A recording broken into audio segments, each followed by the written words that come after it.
Welcome students to my YouTube channel. This is Vishal sir. Now student, in continuation we will discuss about our next topic.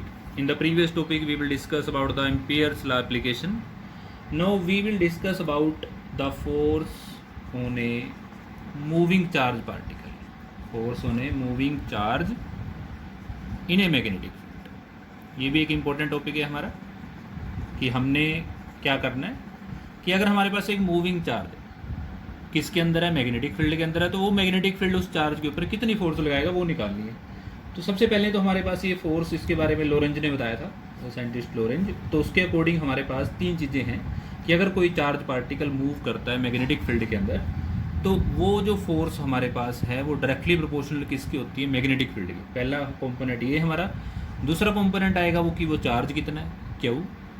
और third component आएगा कि जो charge particle enter हुआ है उसकी velocity का कौन सा कंपोनेंट लेना है, वर्टिकल, आइदर परपेंडिकुलर डायरेक्शन में कौन सा कंपोनेंट होगा, v sin थीटा। मतलब v का कंपोनेंट कौन सा लेना है, v in the perpendicular direction of the magnetic field b। Theta किस किस के बीच में एंगल है, v वेलोसिटी वेक्टर और मैग्नेटिक फील्ड वेक्टर। तो हमने वेलोसिटी का कौन सा कंपोनेंट लेना है, v sin थीटा। तो इन तीनों फैक्टर्स को कंबाइन करेंगे तो हमारे पास क्या आ जाएगा, f directly proportional to q v b sin theta. Equality में चेंज करेंगे तो एक कांस्टेंट आएगा k। इस कांस्टेंट की वैल्यू हमने 1 पुट करनी है, कोई इसकी इतनी इंपॉर्टेंस नहीं है, तो k को हम यूनिटी मान लेते हैं। तो f हमारे पास क्या आ जाएगा, q v b sin theta.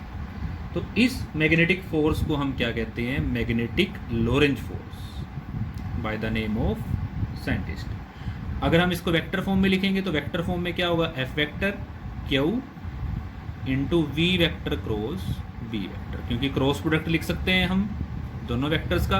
तो यहाँ पर हमारे पास स्पेशल केसेस कौन कौन से होंगे।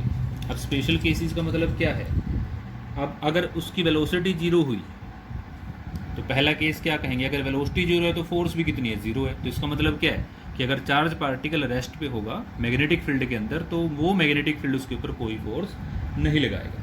दूसरा केस हम क्या कह सकते हैं, अगर थीटा हमारे पास 0 डिग्री है या 180 डिग्री है, दोनों केस हो सकते हैं, तो तब भी एफ कितना होगा, 0 होगा। तो कहने का क्या मतलब है, अगर थीटा 0, पैरेलल और एंटी पैरेलल दोनों केस में फोर्स मैग्नेटिक फील्ड कितना लगाएगा, 0, वो उस चार्ज के ऊपर कोई फोर्स नहीं लगेगी। तीसरा केस होता है थीटा 90 डिग्री। ये इंपॉर्टेंट केस है क्योंकि जब थीटा 90 डिग्री होता है तो उस केस में मैक्सिमम फोर्स लगती है, डेट इज एफ मैक्सिमम कितना आ जाएगा, साइन 91, तो क्यू इंटू वी बी। तो एक चीज़ हमने अभी ये याद रखनी है कि किसी भी चार्ज पार्टिकल के ऊपर मैक्सिमम फोर्स कब लगेगी, जब वो कौन से एंगल पे मूव करेगा, theta is equal to 90 degree पे। और एक हमने यहाँ से एक चीज़ और पता होनी चाहिए हमें कि जब थीटा 90 डिग्री होगा तो हमारे पास जो चार्ज पार्टिकल है वो एक सर्कल में मूव करेगा, ये हमने याद रखना। थीटा 0 होगा तब तो वो मूव ही नहीं करेगा, फोर्स 0 लगेगी। थीटा 90 होगा तो वो कैसे मूव करेगा, सर्कल में। और अगर थीटा 0 भी नहीं है, 90 भी नहीं है, अनदर एंगल है, तो वो कैसे मूव करेगा, हेलिकल शेप में। तो कुछ केसेस हैं जो हमने ऐसे याद रखने हैं, मोशन के केसेस हैं। 0 में जैसे एंटर किया था वैसे निकल जाएगा फोर्स, क्योंकि 0 लगेगी। 90 में सर्कल में रिवॉल्व करने लग जाएगा। थीटा 90 मतलब वेलोसिटी और मैग्नेटिक फील्ड में। अगर थीटा हमारा 0 भी नहीं है, 90 भी नहीं है, तो हेलिकल शेप में वो मूव करेगा। तो ये हमने केसेस इसके याद रखने हैं। उसके बाद रूल क्या है डायरेक्शन निकालने के लिए, फ्लेमिंग लेफ्ट हैंड रूल की बात करते हैं हम। फ्लेमिंग लेफ्ट हैंड रूल जैसे हमने 10th में पढ़ा था, फ्लेमिंग लेफ्ट हैंड रूल में हम अगर हम इस तरीके से स्ट्रेच करें अपनी फिंगर्स को तो हमारे पास क्या आएगा, सपोज जो हमारे पास this finger will be in the direction of magnetic field, this middle finger will the direction of current and the thumb will give the force. तो तीनों चीज़ें हमारे पास है कि तीनों चीज़ें हमारे पास कैसे बता सकते हैं हम। एक डायरेक्शन में हमारे पास मैग्नेटिक फील्ड बी वेक्टर, एक में हमारे पास करंट है, करंट या अब करंट कैसे है, करंट में हम क्या कहेंगे, वेलोसिटी, क्योंकि जिस डायरेक्शन में चार्ज पार्टिकल जाएगा उसी डायरेक्शन में करंट बनेगा। तो मतलब इस डायरेक्शन में अगर वेलोसिटी है, इस डायरेक्शन में अगर मैग्नेटिक फील्ड है, तो थंब की डायरेक्शन में क्या लगेगी, फोर्स लगेगी। तो ये हम कौन सा रूल पता कर सकते हैं, फ्लेमिंग लेफ्ट हैंड रूल। तो लेफ्ट हैंड रूल से हम उसकी फोर्स की डायरेक्शन भी निकाल सकते हैं। अब बात करते हैं अगर SI यूनिट मैग्नेटिक फील्ड की, तो वो भी इसी फॉर्मूले से निकल सकती है। यहाँ से B की वैल्यू कितनी आएगी, F upon Q V sine theta. तो यहाँ से एसआई यूनिट की बात करेंगे तो वो किसके इक्वल आएगी?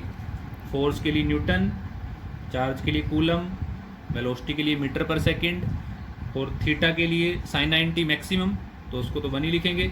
तो हमारे पास ये क्या आएगा? इसको जब हम कन्वर्ट करेंगे तो न्यूटन पर कूलम मीटर इनवर्स सेकेंड, और कूलम पर सेकेंड को, तो इस यूनिट को हम किससे डिनोट करते हैं? टेस्ला से। तो Tesla is the SI unit of magnetic field, ये हमने याद रखना है। और अगर हम बात करें सीजीएस यूनिट की, तो सीजीएस यूनिट हमारे पास क्या होती है मैग्नेटिक फील्ड की? गॉस। और दोनों में रिलेशन भी पता होना चाहिए, 1 gauss is equal to 10⁻⁻⁴ tesla. तो ये तो हमारे पास यूनिट की बात हो गई। फोर्स की बात हो गई कि फोर्स कैसे लगती है चार्ज पार्टिकल के ऊपर अगर हम उसको मैग्नेटिक फील्ड में मोशन में लेके आते हैं। अब हम नेक्स्ट बात करते हैं कि अगर एक चार्ज पार्टिकल एक ऐसे रीजन में एंटर करता है जहाँ पर मैग्नेटिक फील्ड भी है और इलेक्ट्रिक फील्ड भी है, तो दोनों फील्ड फोर्स लगाएंगे। तो दोनों फील्ड जब फोर्स लगाएंगे तो हमें पता है मैग्नेटिक फील्ड कितनी फोर्स लगाता है, अभी जो हमने पढ़ी, Q V vector cross B vector. और इलेक्ट्रिक फील्ड कितनी फोर्स लगाता है? क्यू इंटू ई, हमने फर्स्ट यूनिट में पढ़ा है इलेक्ट्रिक फील्ड की डेफिनेशन से। तो जब कोई चार्ज पार्टिकल दोनों मैग्नेटिक फील्ड भी होगा और इलेक्ट्रिक फील्ड भी होगा तो टोटल फोर्स कितनी लगेगी? क्यू कॉमन आ जाएगा हमारे पास, E vector plus V vector cross B vector. तो इस फोर्स को भी हम लोरेंज फोर्स के नाम से जानते हैं। लोरेंज फोर्स मतलब जब कोई पार्टिकल दोनों रीजन में एक्ट करता है, इलेक्ट्रिक फील्ड भी और मैग्नेटिक फील्ड भी, तो कितनी हमारे पास उस केस में फोर्स लगती है। अब हमने स्पेशल केस इसका ये करना है कि मोशन हमने चार्ज पार्टिकल का यूनिफॉर्म मैग्नेटिक फील्ड में, थीटा जब हम 90 की बात कर रहे हैं, जब थीटा 90 होगा तो हमारे पास क्या आएगा? थीटा हमने 90 डिग्री मानना है। मैग्नेटिक फील्ड कौन सा लेना है? Uniform magnetic field. मतलब एक चार्ज पार्टिकल एंटर करता है, थीटा 90 है और मैग्नेटिक फील्ड कौन सा है? यूनिफॉर्म है। तो उस केस में हमारे पास हमने कुछ केसेस निकालेंगे, उसका रेडियस भी निकालेंगे। अब क्योंकि जब थीटा 90 डिग्री होगा तो मैक्सिमम फोर्स लगेगी, और मैक्सिमम फोर्स कैसे एक्ट करेगी? परपेंडिकुलर। जब थीटा 90 होगा तो मैक्सिमम फोर्स कैसे लगेगी? परपेंडिकुलर लगेगी। और उस परपेंडिकुलर फोर्स से हमारे पास कोई भी वर्क डन नहीं होगा, क्योंकि थीटा 90 और वर्क डन में अगर थीटा 90 हो तो वर्क डन क्या होता है? 0। तो ऐसा केस सिर्फ क्या हो सकता है? इसका मतलब ये है कि it does not change the kinetic energy और स्पीड भी चेंज नहीं होगी, काइनेटिक एनर्जी भी चेंज नहीं होगी। तो इसका मतलब कि चार्ज पार्टिकल कैसे रिवॉल्व करेगा? इन ए सर्कल। तो ये केस हमने याद रखना है कि जब थीटा 90 होगा तो उसके पास कौन सा ऑप्शन बचा है? सिर्फ एक सर्कल में रिवॉल्व करना। और वो क्यों करता है वो मैंने तुम्हें बता दिया, क्योंकि उस केस में वर्क डन 0 होगा।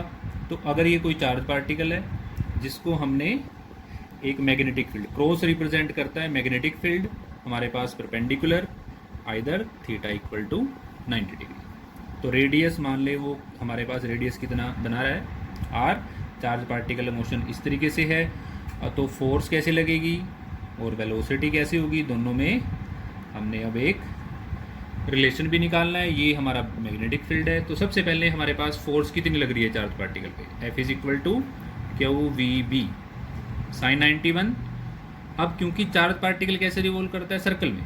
तो अगर वो सर्कल में रिवॉल्व कर रहा है तो सर्कल में रिवॉल्व करने के लिए कौन सी फोर्स की जरूरत पड़ेगी? Centripetal force. तो सेंट्रीपेटल फोर्स क्या होती है? M V square upon R, वो किसके इक्वल होगी? क्यू वी इंटू बी के। यहाँ से रेडियस निकाल लेंगे, वी से वी कैंसिल होगा तो रेडियस हमारे पास चार्ज पार्टिकल का कितना आ जाएगा? M V upon Q V. तो ये हमारे पास रेडियस आ जाता है। उसके बाद इसका टाइम पीरियड निकाल लेते हैं कि कितने टाइम में वो अपना एक रिवोल्यूशन कंप्लीट करेगा, टाइम पीरियड ऑफ रिवोल्यूशन। तो टाइम पीरियड का फॉर्मूला क्या होता है टाइम का? Circumference upon speed. और सर्कमफ्रेंस कितनी है उसकी? 2πr अपॉन स्पीड कितनी है? v। r की वैल्यू पुट कर देते हैं 2π अपॉन v, और r हमारे पास क्या है? M V upon Q B. v से v कैंसिल हो जाएगा तो टाइम हमारे पास क्या आ जाएगा? Time period 2πm upon Q B. और टाइम पीरियड से ही हम क्या निकाल सकते हैं? उसकी फ्रिक्वेंसी। अब एक बात हो रहा है, टाइम पीरियड जो है किस किस के इंडिपेंडेंट है? ना तो वो वेलोसिटी पे डिपेंड करेगा और ना ही वो रेडियस पे डिपेंड करेगा। तो यहाँ से क्वेश्चन ऐसे भी आ सकते हैं कि prove that the time period does not depend upon velocity and radius. Time period से फ्रीक्वेंसी निकाल सकते हैं कि फ्रीक्वेंसी मतलब नंबर ऑफ रिवोल्यूशन कंप्लीटेड तो कितना आएगा क्यू बी अपॉन 2/m। तो फ्रिक्वेंसी सी को हम डिनोट करते हैं साइक्लोट्रॉन फ्रिक्वेंसी। साइक्लोट्रॉन टॉपिक हमारे इस सेशन के लिए कट हो चुका है सिलेबस में से, तो वो हम डिस्कस नहीं करेंगे। वैसे तो उस टॉपिक में भी हमने यही डिस्कस करना था कि साइक्लोट्रॉन में भी इतना ही कुछ था, एक डिवाइस के बारे में था वो, बट वो हमने डिस्कस नहीं करना। तो एफ को हम सिंपल फ्रिक्वेंसी भी बोल सकते हैं, तो वो क्या आ गई, frequency inversely proportional to M. So students, आज के लिए इतना ही डिस्कस करेंगे। Thank you.